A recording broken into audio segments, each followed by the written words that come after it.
Hey guys, it's Alana. And Jonah. And welcome back to another episode of Seeing Other People. Preemptive apologies if you do hear any construction. They yet again have decided to turn my street upside down. I don't know why. The street looked good. They just did it in a couple episodes ago. If you guys remember, there was some construction. It's funny you say that because I was walking outside on my street yesterday and I was on the phone and I had to hang up. And my quiet little street, I live on a very quiet street that like very few people live on. There's never anything happening on my street. My street is now the loudest, largest construction zone in New York City. Yeah. Well, you're high up though. I can't imagine you hear it. I'm high up and on the other side, so it's fine. But they are, I'm over the water and they're building a park on the water under me too. Very So it's sick. just like, it's a lot. It's a lot. I'm There's on a lot two. going on. I'm on two. So when they drill into the ground, it sounds like they're drilling into my bedroom. Which, and by the way, I'm all here for drilling sounds in moderation. Again, everything in life. Everything in moderation. It's a white noise thing. Some people like rainforest sounds. Some people like white noise. I like the sound of construction and drilling and angry construction workers yelling at each other in some sort of language. Anyway, we're here to talk about something that has plagued our audience and us in our personal lives. The episode that everyone's wanted their entire lives. It's all about Jonah's hair. Jonah's hair. And the process. And we're going to basically take a look at how do I do it. How does it get so big? We took your questions. Not that big. It gets big. We start off in the shower. It adds 3 inches on you. Well, you know what's interesting is that I actually ran into a friend. Shout out Anna Singh. Listener of our show. Jonah loves a shout out. That's a piece of feedback I recently got from someone is that Jonah loves a shout out. Yeah, I do. Because you got to give credit where credit is due. You got to give credit where credit is due. Anna Singh, texted asking my friend if I was 6. I've known her since I was born. She was like, is Jonah 6 feet? Because I guess on some episode you said that. Oh, yeah. And so there's like this rumor that I'm 6 feet, maybe 6'2", because I joked back to you. And I think the answer is that we're never going to tell you how tall I am, but that I'm not 6 feet. There is an episode somewhere where I ask you how tall it says you are on your dating app. And I realized that you lied about your height. Didn't lie about my height. Yeah. Nope. I caught you in the act. You don't need evidence for that because I will find that evidence. Maybe it was because when we were doing the movie, I had to like do it literally so I could use Yeah. Hello, everybody. It's that time to talk about our amazing sponsor. Legit amazing, great product, great family, great friends. Mindset Wellness CBD gummies. Today I used to plug the rest ones. Love those. Still take them every night. But I want to give a quick shout out to the Focus gummies. These guys are amazing. They help you focus. They kind of CBD you out. I gotta edit podcasts. We gotta do Google Docs. We gotta write scripts, and there's a lot of distractions out there. Is she gonna text me back? Who's on my IG feed? Although I recently deleted Instagram to take a break from it, and that helped a lot. Focus more. But this seriously helps with that. It helps get your mind into the right headspace. Mindset Wellness CBD gummies from mindsetwellnesscbd.com. We, of course, got you guys a code Seeing Other People for 10% off. These things are great. I hope you guys enjoy them as much as we do. And we appreciate them sponsoring our show. And also, it's convenient because we get free gummies because we eat them all the time. Anyway, go check them out. Back to the episode. We're here to talk about texting. Texting 101, the etiquette of texting, the rules of texting, the do's, the don'ts. What works, what doesn't work? Can you be a bad texter but a good boyfriend or girlfriend? Can you be a good communicator but a bad texter? These are all the questions that we wonder in life and that need to be answered. This is what keeps us up at night. Yeah. Like I don't sleep. I stare at the ceiling. Yeah. Except for when I, take my Mindset Wellness CBD rest gummies, of course, because that helps me sleep. But otherwise, I'm just staring at the ceiling, wondering like, okay, if it was a text back after an hour as opposed to before an hour, are they over me? But seriously, like this is our mind. Some people wonder about world peace. We wonder whether they're going to respond or not. Yeah. That's okay. Thing. Everything in moderation. Yeah, everything in moderation. Just be your authentic self. Look, if it makes, as you like to say, Alana, if it makes you happy, do it.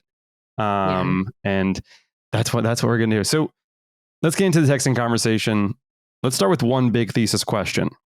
A quote, right? They're not a bad texter. They're just not into you. Your response, Alana. Oh my God. I feel like I could spend the entire episode talking about this one concept. I disagree.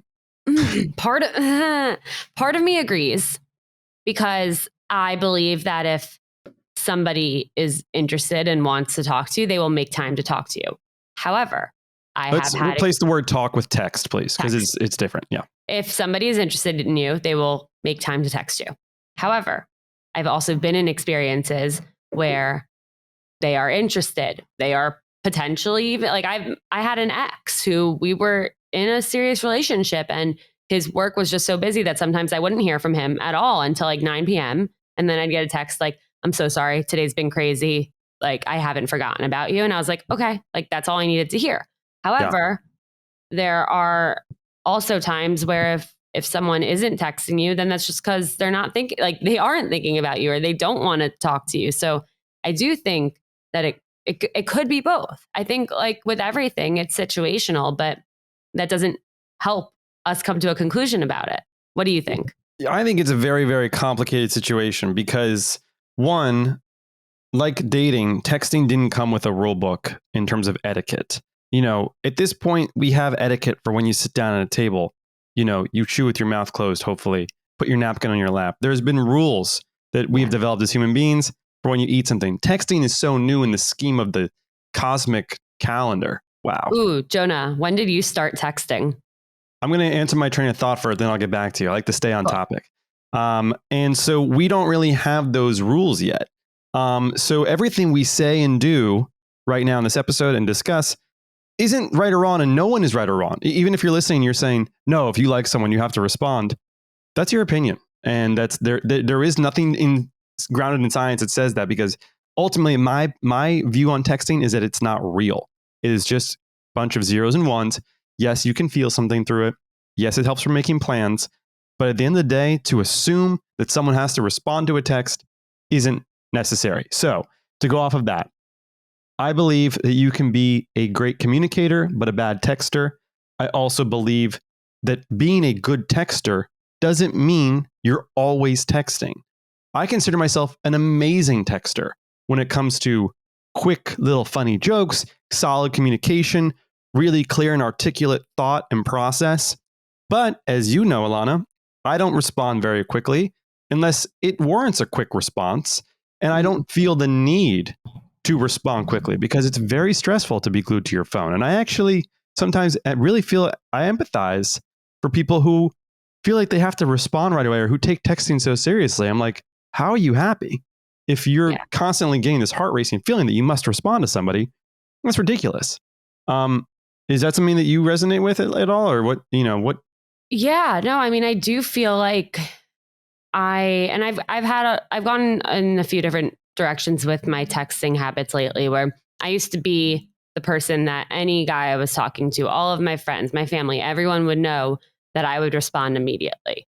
I would always be on my phone. I would always be texting everyone. And then I think sometime like in the pandemic, like I think it was like November or December, I was like, you know what? Like I'm just over this. Like I can't keep doing this. I don't care. Not that I don't care, but like I don't have the energy to keep up with it.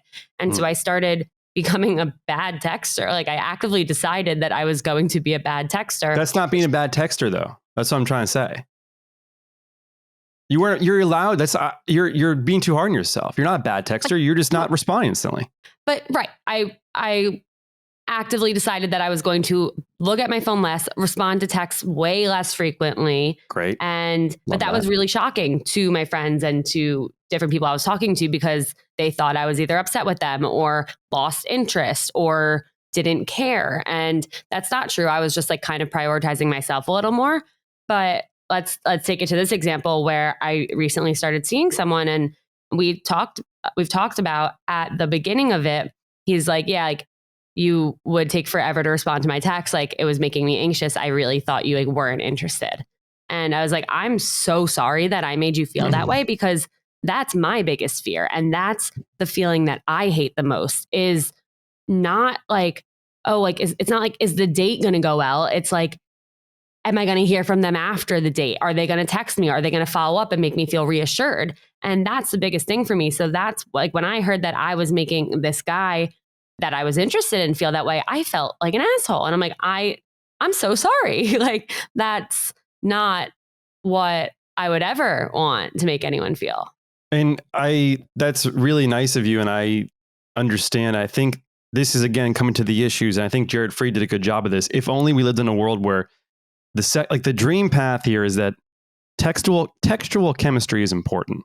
Yes. A digital relationship can make or break it if you have not the same texting pattern. Bad and good example. I'm the type of person who texts 1 to 5 words, then I hit the return button. I also text all lowercase to come off less threatening.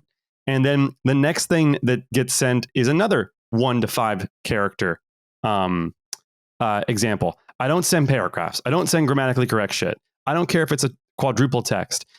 But quadruple, you send like 12 texts in a row. Yeah, but this is the context I think it's important to create. So when you're when you go to an Italian restaurant, you might order pizza. When you go to JG Mellon, you might get a burger. So like, you're going to different worlds and people's texting worlds. The issue is that we don't disclose the rules. So if I'm starting to text somebody, I'll take this little, thing I'm doing with my future wife that we all know about in the canon. We were very upfront at first. There's probably going to be spans of time where the responses will be minimal to nothing, but then there'll be lots of it because, hey, I'm a lot better at texting when I'm at my computer, when I have iMessage open, or when I like get in the flow of things. I never really text from my phone. And if I do, I talk to Siri. And it literally has nothing to do with us. And I've told this, and it can look like we're never going to speak again. It's not going to be the case. If I ever have a problem with you or vice versa, I will clearly articulate that. And I think you even say that to me. Sorry to interrupt you, but you say that to me where I'll be like, are you mad at me? Like, did I do something wrong? Are you upset? And you're like, Lana, if I was mad at you, first of all, I wouldn't be mad at you, but I would tell you if there was something wrong. In a perfect world, this is how we all operate. It's like because if you're a good communicator and if you're in touch with your emotions and know how to operate around other people, the way that you tell someone that you're mad at them isn't by not responding to their text. That's some fucking childish shit. Like, if that's what your way, and that's why I hate this thinking that if you're not getting a response from someone, for you to think, oh, they must be mad at me, that's so deeply disturbing. And I understand why it exists, but we need to eliminate that. And especially nowadays where texting has become transcendent of a digital thing, texting is for making plans and funny pictures, I guess. That is what I believe texting is for. But that's you. Yes, 100%. This is all just me. This is not like, I'm not telling anyone how to live their texting life. I'm just saying that you don't want to overthink it. And I do understand the true value in early texting communication as a way to be flirtatious. Even though, funny enough, you can never tell someone's tone over text, which is equally as dangerous. So I guess my question to you, Alana, is, and I don't mean to get this wrong if I am wrong. Early on, you're big on texting in your romantic life. You're big on, like, you are. And yes. Would you say that you are self-aware of the fact that you put a lot of weight on the whole texting thing? Or okay. I'm very aware. And do you think that's healthy and okay? No, it's not. It's definitely not, because look, there have been people that I've talked to, and it's not healthy for a lot of reasons. Like, there have been people that I've talked to before we've met. We've texted for a month, or like even a week or a month or a few months, a la pandemic, before meeting up. And first of all, if it's going well, if the texting banter is going well, you build up such high expectations for what you think they're going to be like and for what you think your chemistry is going to be like in person. And I've been like, okay, I'm literally going to marry this guy that I'm texting. He is the one. And then we meet up in person and I'm like, no, this is not happening. We have nothing in common. We do not get along. We're not compatible. We're not even going on a second date. So there's that situation that we run into, or there's a situation that's the opposite of that, where you could match with someone on an app or get set up with someone, whatever, and you're texting for a bit and like you just think they're not really interested because they're not really texting. And so then you're like, I don't even know if they actually even want to go on this date because we talked about it on Monday. We planned the date on Monday and it's Thursday. I still haven't heard from them. The date's on Friday. Are they ghosting me? Is this date even happening? And it's like, yeah, it's happening. They planned the date. You guys don't know each other. You don't have to communicate constantly and they'll see you on the date or I'm sure they'll check in or one of you will confirm it the day of. But we just create such stories in our heads about what someone is or isn't like based off of how we text. And that has no merit to it. Like there's no truth to these things that we're hypothesizing because everyone is different and because we don't know these things about someone yet. Completely agree. And that all being said, if perhaps it might be useful for our audience and for our listeners that while texting, you really shouldn't put that much in it. We do understand the true value in its form of flirtation and, how can you be a better texter? I think it'd be productive for us to just run through some of the best do's and don'ts. And I can go first if you want. Well, I want to table that for a second because I think there's a larger conversation here. Sure. That we haven't really talked about is like after you go on a date or once you already have met the person in real life, Yes. like you got along on the date. The date was great. Okay. You're not going to see them for another week or you don't even know. You haven't talked about a second date plan.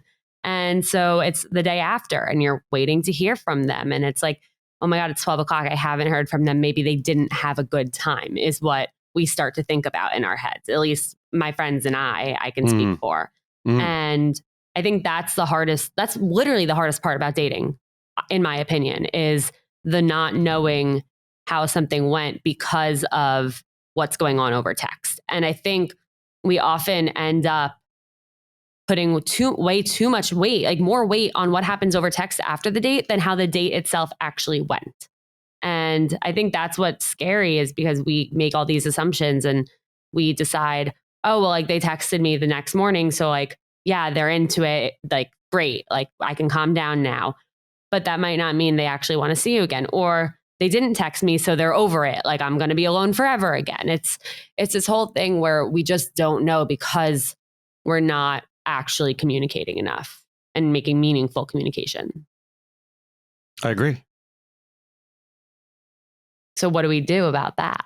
Oh, well, I think we do I think we should. This is the do's and don'ts of texting. Okay. This is what I was trying to lead us to. I needed to get that out there. Clearly, you had to get that off your chest. No, I'm like stressed thinking about it because I've cried. Like I have been, I've canceled plans, stayed in my room and cried because I thought a date went well and then I didn't hear from them. And then finally at like 6 o'clock, maybe they texted me.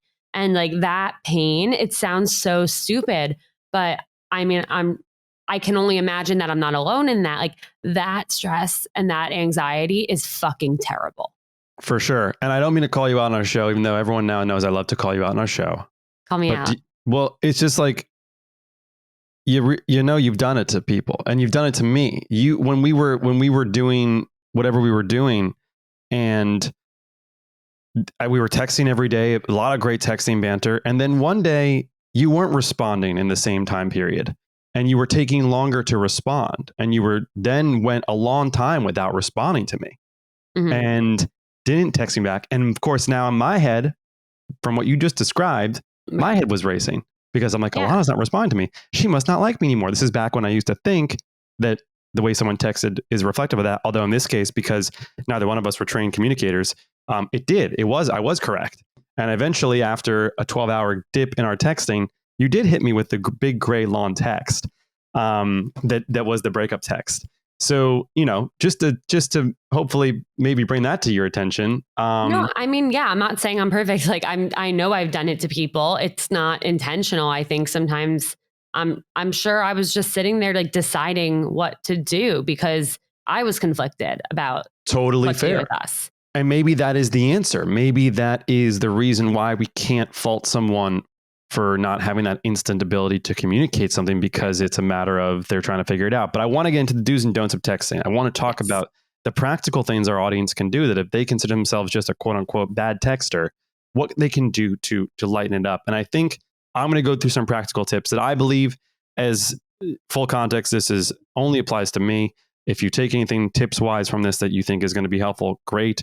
But no reason to think that this applies to every guy or girl out there. And also, if you're listening to this, shoot us a DM, shoot us an email with what you do if you consider yourself, or if someone would consider you a bad texter. Let us know what you've done to try and improve on that so that we can share it with everyone. Yes. So, number one, personally, I don't like long texts. Nothing needs to be long. It needs to be brief. It needs to be light. And basically, I think a lot of the criticisms that I've seen some people in the DM say is I ask people a lot of questions, and guys will only answer one question out of a thread of questions. And it's well, it's tough to keep track of how many things people are asking you to answer. And I've seen it where, those things where basically you're having a really exciting conversation with someone, but the texting isn't really instant. So there's a buildup of bubbles and things you have to go and answer. And it's kind of this, okay, this one, okay. It's like you're signing autographs is kind of what it feels like signing headshots. So I would avoid long paragraphs, and I would avoid lots of questions within the relative scape of what's on the screen. I also don't think grammar matters. I would try not to keep it too much about you, people saying I, me. I think texting is if you're trying to have flirtatious texting, it's about engaging in a conversation and being fun and just chill, creating a vibe in the text thread with each other. I would introduce GIFs. I would introduce ironic, self-aware use of emojis. Don't be creepy with them. Use the emojis sparingly, but they are fun to use to help create a vibe. And I think mirroring as a general concept in life, when you're on a date, also in text, adapt to the way that your person's texting. Don't go all the way, but if they're the kind of person who's texting, GIFs, toss them a GIF back. The issue that I run into sometimes is a lot of people aren't necessarily ready or equipped to handle my method of texting, because if you believe that you can't double text somebody, then don't even start. Yeah. Well, okay. Question for you with the mirroring thing. So that's in terms of actual what's going on in the texts themselves. What about the timing between texts? If someone waits 5 minutes to respond, do you also respond within 5 minutes if you see it? Or if someone waits over an hour, or sometimes you might not get a text back for 3 hours, then I know I've had things sent around in group chats well, he didn't respond for 3 hours. No, I'm going to wait for 4 hours. Is that a type of mirroring you should do?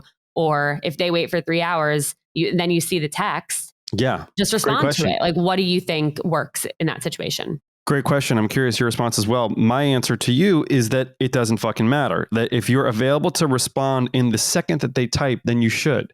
If you're unavailable for the next 5 hours, don't sweat it.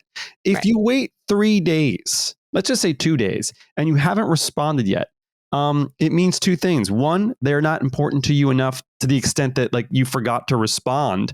Or two, if you've been busy, just I think as a courtesy after a day mark, be hey, I've been super busy. I'm going to respond to this when I can, but you should feel no pressure to. But response time, if you're thinking, I just got to get this out of the way too. If you're listening and you're okay, this person responded 3 hours later, so I'm going to make them wait 5 hours. If that's what you're thinking, you're doomed. Yeah. Hot take. No, I agree with that. What's your response? What's your response time stuff? Yeah. If you're at the point where you're overthinking everything like that, you're so anxious about the texting situation, I do think that it's not the right person. It's not the right situation for you. And that comes from me having gone through that experience so many times. And I just don't think it needs to be that difficult. It shouldn't be that difficult. If you're hitting it off with someone and you're both getting along, then you're both likely communicating with each other openly. And there isn't that constant stress. There isn't the need to feel like you have to play a game or make them wait. I think if it's the right situation, you're not going to be overthinking these things. I completely agree. That comes from me being in so many wrong situations. And in the moment, it's but I want it to work. I want it, maybe if I play the game, it'll make them want me more. It shouldn't be that way. It really shouldn't. And off that, like maybe back in the day, because I think the linguistics of texting has come so far because there's now other modes of communicating digitally. The value of texts has gone slightly down, in my opinion. Like back in the day, people would say "What's up" over text. Now you can text audio files. You can share your location. There's so much. There's like just new ways to communicate. So the value of like a text is in constant fluctuation. If you're thinking, I'm not going to respond to this person for a couple hours because, that's going to make them like me more, you're wrong. Maybe 5 years ago, I would have been like, oh, she's not texting me. That's kind of hot. But now I'll just forget and not care. I actually think you're a poor communicator. And if you ask someone a question, or if you have someone that's like, it's not cool to ignore a text. It's not a sign. It's so whack. I don't know, but it is a very complicated nuance. Yes, it is. And here's the thing: is if you are interested in someone, but you're busy, you have a lot going on with work, you're away with your family, you're whatever the hell is going on in your life. If you know that you're not going to be able to talk to them that often, but you are interested, it is so simple. There are so many little easy things that you can do that take 10 seconds that will soothe their brain and make them feel comfortable and make them feel okay about it. Can you be specific about what those things are?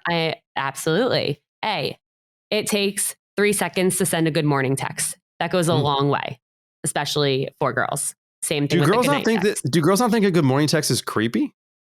I think we'll ask, but I think most girls think, I mean, before you've met them, it's probably creepy, but like after a date, like if it's going well, I think that's a really sweet thing.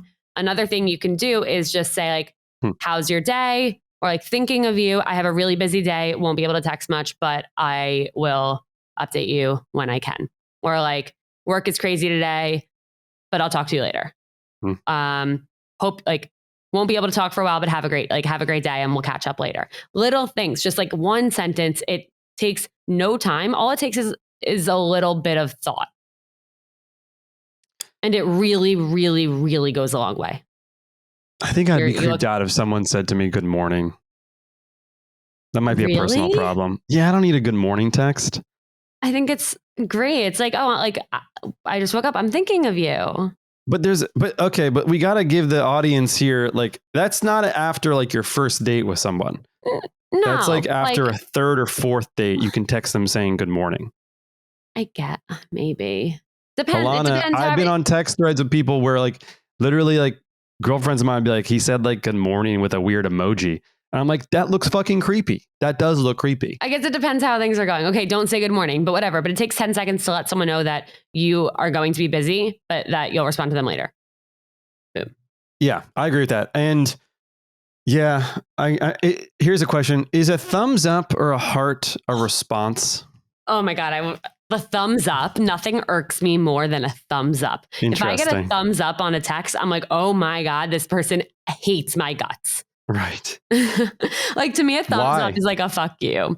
Because it's like, what does that mean, thumbs up? Like, what does it mean? Is it just like sarcastic, like thumbs up? I think it means acknowledged. It's supposed to be a like. It's supposed to like be worth a like, but it's not. And I think hearts are great. I think emphasizing something is great. But thumbs ups, I think it's a personal thing. Everyone's different. I am not a fan. Yeah, I don't like a thumbs up, but I do think it's different to everybody, again, because there's no rule book. There's no common vocabulary that everyone invents their own meaning behind these words and these techniques. I agree with you, but like, that's why thumbs up is effective in acknowledging a text. And unless you are like me or us or people in the film business, there's a word we use called copy. Copy is I've received the information and there's no attitude behind it. Because, if someone types okay to you, I'll be like, fuck you. Okay? Yeah. Don't okay me. Also, don't sure me. Don't tell me sure. Because I know they don't think that sure means, like, if you're from like anywhere else in the world, I'm sure is like sure. But when I see sure, I'm like, sure? You're fucking suring me? Oh, sure? No. But so I use a word called copy, which is like no emotion. Hey, just confirming today. Copy. Cool. Can you send me this? Copy. Can you do this for me? Yeah. Sometimes I'll do like that. I'll do either copy or the eyes emoji. Just be like, I see this. Yeah. Um, so yeah, but like there are certain words that are like, I actually recently banned the word unfortunately from my dictionary. I told people they can no longer say the word unfortunately to me. It's a useless word. You Actually, I told me that to you. recently. I told that to you. Yeah. And my sister, shout out Janie. She Shout is out. one of those texters who's like very diligent in her texting, but like she asked a lot of questions, and I'm like, you have to assume with me, you're going to only have me for 30 seconds of energy. So if you just be specific in what we need. Well, it's so funny you say that because I feel like there are all these memes around that are like, if you ask a guy 3 questions, he only has the mental capacity to answer 1. I saw that. And that's what we were talking about earlier in this episode. It was like, you ask a lot of questions. It's going to be hard to answer because in your mind, you asked 3 questions. On the receiving end, maybe you didn't. Like, maybe it came out as 1 question, or I don't know how to respond to all that. It's like, so yeah, but those are my thoughts on questions. I'm seeing in our little outline here, we have no texting between dates. What does it mean? I believe that no texting in between dates is a bad sign. What do you think? I have to cough. Hold on. Go cough. Well, I'll give my answer. I'll just elongate then while I was coughing. No texting. Okay, go. What do you think about no texting between dates? Well, here's my thought is if it's no texting between dates, like, and I assume no is not like 0. I assume it like you text at least to plan the next date. And that's an assumption that I assumed 0 from that. But how would you even get to the next date if they're not texting? If it's between dates, in my mind, you went on a date and you have another date planned. You're right. Yeah. And here's what I've been trying to convince myself of is think about the in-person interactions and that they are showing an effort to see you again. So if the date went well and you have another date planned, that matters more than the texting that happens in between, because you both agreed to see each other again. So maybe they are not a good texter or not a big texter. Even if you are, don't focus on the fact that there's little to no texting. Just focus on the fact that the date was great and there is another one planned, because that at the end of the day is what matters. 100% agree. And don't rely too heavily on your text thread committee. As you guys know by this point, canon to the show is that you want to be your authentic self. You don't want to rely on like your friends to help you text, because the person on the receiving end is going to perhaps fall in love with the version of your friends and not you through a phone screen. And as we are talking about all of this lovely texting anxiety that we experience, I have to give a very quick shout out to our sponsor, Mindset Wellness CBD, and these calm gummies that have become my saving grace and are probably the reason that things are going well right now for me. But seriously, like if you are ever stressed or feeling really anxious, these calm gummies just help you kind of recenter and like just re-center yourself and not be distracted by all these things that were making you anxious. So if someone's not texting you back, or if you're not sure how you thought the date went, just like pop a gummy, it tastes good and you'll start to relax a little and just feel more calm and more like right with what you need to be feeling and thinking. So love them. They taste amazing. They are great. I would love for you to try them because they really have helped Jonah and I. Highly recommend. So head to mindsetwellnesscbd.com. And if you use code Seeing Other People at checkout, you get 10% off and free shipping. Back to the episode. One of the things, you guys, shout out to our Patreon fam for supporting us. And of course, you guys can all, if you're listening, I would love to have you guys check that out. Check out our bonus episodes of the week. You guys wrote into us that the first message is the hardest. And it's the first few messages in a text that seem to be the most difficult and challenging. I totally get that. I have a couple ways of like just getting into it with texting that I've also found to be great. One is, well, I usually say, hey, it's maybe Jonah, which is like the joke of basically like when you pop up on someone's phone is like maybe something. But I also like to be like, so like, just talk, like, it doesn't need to be a big deal. It's very casual. How's your day going? What are you up to so far? Here's a picture of my dog. I will often send a picture of Birdie. and I'll say, let me know if you want more or less birdie pics. And that's my happy spot. That's my style. If you guys want me to send you some birdie pics that you then send to your dates, happy to do that. Alana, what do you do? I love that. Yeah. I mean, well, we also have to differentiate like first text, like when you move to text or also first text on the app. Right, true. I'm going to bring it back to the app first. And so the first message, yeah, it is hard. However, I think the best thing you can do, and I know this is also proven by a lot of research that different dating apps have done, but the best thing you can do is like really focus on what they put in their profile and what they're telling you about themselves, and just create a short but thoughtful message that shows them that like you are interested in something that they told you about them from their profile, and go from there. You don't have to like plan, you don't have to spend an hour thinking about it. Just be like, okay, like they talked about how they love going to, like, they can't wait for comedy shows to be live again once things open up. You can be like, wow, I've missed comedy shows so much. Like, what's your favorite spot to go to in the city to see them? You could do something like that. If they have a picture of their dog, ask them about their dog. People, or like their cat, ask them about their cat. What's your dog's name? What's your cat's name? Like anything like that, just to show a little bit of interest and not come off too strong, I think is great. Good. Yeah, that's good advice. Yeah. And then moving from the app to texting, I would just say, like, by the way, like I don't check this that often, would love to plan drinks or something. Here's my number, text me so it'll be easier. Or what's your number? I'd love to text you and plan a time to grab a drink. It's simple. And I think the sooner you can get to that number exchange, the sooner you can get to that planning your date, the better off you'll be. I would also encourage you guys to go listen to episode 4, which is the dating app episode, where we give in-depth answers on all these questions pertaining to dating. Because I actually don't, in my book, dating app messaging and texting are not the same. It's a different language, different dialect, different different verb conjugation. You know, nosotros, vosotros, only in Spain, and then ustedes. This is the vosotros form. Only used in Spain, only used on the apps. One last thing I'll say Spanish though before we switch gears is I know some people have reached out to us and asked like, what do I do if they ask for my number, but I don't necessarily feel comfortable giving someone my number yet, and I want to keep things on the app. Well, what I would say to that is if you want to wait until you meet them in person before giving them your number, I would just say like, I'd prefer to stay on the app before giving you my number, but why don't we plan a date here? Here's something disrespectful I'm going to say. If someone says that to me, I'm not going to go out with them. How come? Because I don't think, one, I understand keeping privacy, and everyone should have that level of control and privacy. What's someone going to do with your phone number?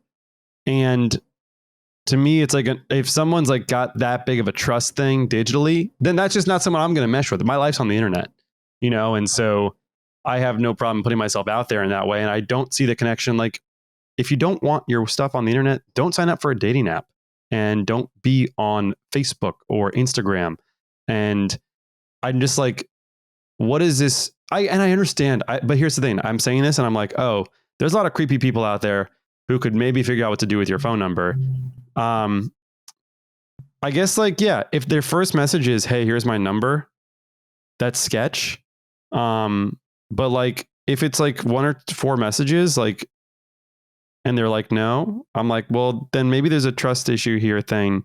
And I don't know if we're going to get along well. But again, at the same time, I want to make sure I am realizing there's some sketchy people out there. Don't do the Snapchat thing. Let's just get that out of the way. If someone asks for your snap, run. Bye. Bye. Anyway, to wrap up texts, Alana, closing statement. Okay, so here's my whole philosophy on texting, and I think what we all could try and like actionably do to make the whole texting situation a little better.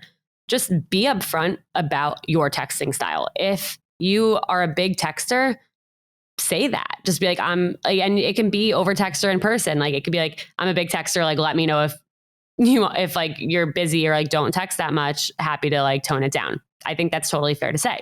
Or I'm not a big texter, but I'd love to plan a date. Great, done. Or like I've also been in situations where like I'm a big texter and the guy isn't. And I've said to them, like, I feel like I annoy you with my text sometimes. Like, I know you're not that big of a texter and I know that I am. And they're like, oh, well, like if you want me to text you more, like I can do that. And that shows me that like they actually are invested and they care, or like they will send me that like, hey, I'm really busy today, but like I can't wait to see you tomorrow text. And I think if you're just open and upfront about it and you can meet each other halfway, I think everything will be so much easier. And like I said, focus on what's happening on the dates and in real life and the fact that there is a date planned rather than the amount of texting that goes on in between. 100% agree. All right. 100% agree. Let's answer some questions. Dun, dun, dun. And as always, we prioritize our Patreon questions. But if you do have questions, definitely hit us up, seeingotherpeoplepodcast@gmail.com, and we will put them in the queue. Question number 1. What are your thoughts on paid features on dating apps? What is the best way to approach them? Do you think it's an investment or in something important, or is it a bit like gambling and feeling bad after? Some are really effective, but I can't help but question it sometimes. Well, first, the non-dating app expert, Jonah, will start, and then we'll get to the dating app former employee who's an expert. Save your money. Sign up for our $50 profile and dating life boot camp one time, and we will help you more than that paid feature will help you, because I promise you what you're not looking for is that magical person who you think deserves a rose or those 5 more swipes. It's probably more of a fundamental thing that we can discover together and help you with. So that's my answer.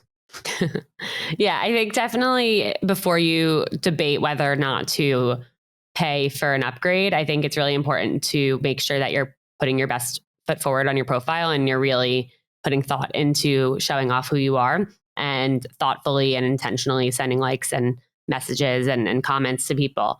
I do think that there are pros and cons, I think, to the paid features of apps. Most of them allow you to see an infinite number of people a day. That's great. However, that ends up leading to a whole nother slew of problems where there are too many options and you're not being thoughtful, and you might just go on a liking rampage and like 25 people at once or 50 people at once, and then you might end up having too many options. Or if you don't get those likes back, then you're going to end up feeling really bad about yourself. I also think that, yeah, like if you pay for it and it doesn't pay off, then you're going to be like, wow, I even paid for it and it didn't work for me. Like, here's the thing is like, I've been on dating apps for so long, and like, I've matched with so many people who I've gone on dates with and it hasn't worked out. So it's like, you can't put don't put all of your confidence and all of the fact of like, oh, like I'm dateable, I'm worthy of someone's love, like on whether or not somebody is matching with you on a dating app. So I just want to put that out there. But one of the things I like about the free features of the dating apps is that dating apps make it so that you can succeed from what they offer you in the free feature. And I think that the fact that it's a little bit limiting, I think that's a good thing, because you're seeing fewer people. So you're being really thoughtful with the likes you're sending or that 1 rose a day that you're sending. You are not overwhelming yourself. There's not that massive, massive paradox of choice issue that we run into.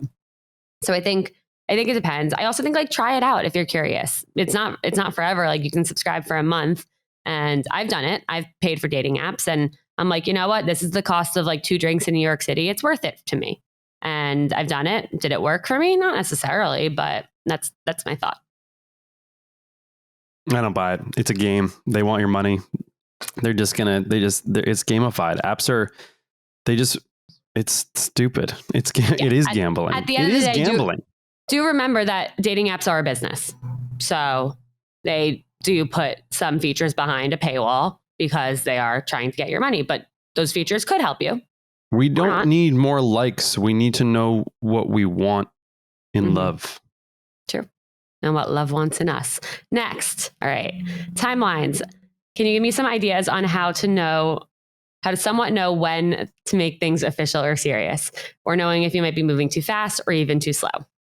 So for this one, I'll start by saying every situation is different. I will also start by saying that over the last year, relationships have moved very quickly, and things have been sped up in COVID from that point of matching on an app to getting into a relationship, or being in a relationship and suddenly deciding to move in together, get a dog together, put a ring on it. There are a lot of things that are happening way faster than normal because of COVID. Not to say there's anything wrong with that, because there's not. But I do think it's situational. I think you'll know when you feel comfortable enough with someone. Like for me, with the guy that I'm dating right now, like I at first was like, no, like I don't know if I'm necessarily like ready to be exclusive. Like maybe I still want to see what's out there. I don't know. I'm not actively searching, but if someone came to me and I was like interested, then yeah, it's still a little early on with him. So why not? But then as time went on, I was like, you know what? No, like I do want to see this thing through. And I texted guys that I was talking to and said like, hey, I really was looking forward to drinks, but to be honest, I met someone and it's going well so far and I want to see it through. And I'm really sorry the timing didn't work out here, but I appreciate like getting to know each other to the extent that we did. And that was a sign to me that I was ready to like make things exclusive. And I think exclusivity, and this is something that I've always debated, and sorry, I'm going on a rant here, but until very recently, I thought there was no difference between being exclusive and being boyfriend, girlfriend in a relationship. And I've recently changed my mind about that. And that's because when me and this guy became exclusive, I was like, yes, that makes sense. I do not want to see other people. I am not seeing other people. He is apparently not seeing other people and does not want to see other people. So that's great. We know where we stand.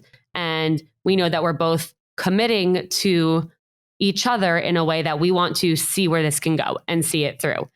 But at that time, was I ready for him to be my boyfriend? No, there was a lot we didn't know about each other. We weren't at that level yet. There were a lot of things we hadn't like opened up about. Was I 110% comfortable with him yet? No. And I think I've learned that deciding to be in a relationship with someone is way more than just like they're the only person you're dating. It's like knowing that you want to commit to taking on their emotions. And if they're having a bad day, like you are going to be there to make it better. If they're having a good day, you're going to be you want to be a part of that, and vice versa. Like if you need someone there, you know that they're going to be there and they're the person you want to be there. And I think it's a lot more than just being exclusive. So I think when you start to feel ready for those things. And if you're not ready, that's okay. And I think you just have to go at your own pace. And there's really no like, oh, after 6 dates, you can be exclusive. After 10 dates, you can be in a relationship. That's not real. Jonah, you're laughing. What's up? Is it because I'm going on a rant? You just talked for 6 minutes. What? I mean, it's all very good stuff, by the way. I'm just like, okay, nothing. I'm sorry. That's mean. Everything you said is incredibly valid and true. And I like that you're speaking from your heart. I commend you on that. I don't really know what to say. I was just like, that was a lot of words. I think, I'm going to give a slightly more practical answer than like, it'll happen when it'll happen, because I don't know if that's actually helpful. Like, it's nice to hear the example, and I'm curious of more of the micro details in terms of what happened with you and this person. Was someone moving? Was somebody? Is it because you had other dates lined up and you felt weird about those that this sparked the conversation? Like, I think there's more specific things that we can hunt into, and maybe it's its own episode. But my practical advice is 3 dates in, have a micro check-in. We've talked about this on the show. That thing where you're like, hey, how you doing here? You having a nice time? Like, do you like me? I like you. Cool. We both like each other. Cool.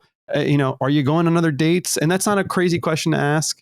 And then judge from that. 6 dates in. Now we're a couple weeks later. You still having fun? Great. I'm having fun too. Should we just start only seeing each other? Yeah. Okay. That's cool. Then you're exclusive. Completely valid point you made. Exclusivity and being in a relationship, 2 different things, which, by the way, listeners, Alana, a couple weeks ago, felt differently, and a lot of cool, interesting growth that we've seen happen as a result of the show. Now understanding that difference. And then you're 12 weeks in. Hey, I want you to be part of my life. Now you're in a relationship. But it's these little micro check-ins that's chipping away at this answer. So it doesn't need to be this big, what are we conversation. No, it shouldn't be. The longer and chiller it is, the better it is. Moving on to our final question. I'll ask the question. I'll let you answer it. I'll take a break. No, we both answer it. I'd love to get some tips on the best way to go about asking friends, family to introduce me to someone they think I might be interested in. I don't want to come off as desperate.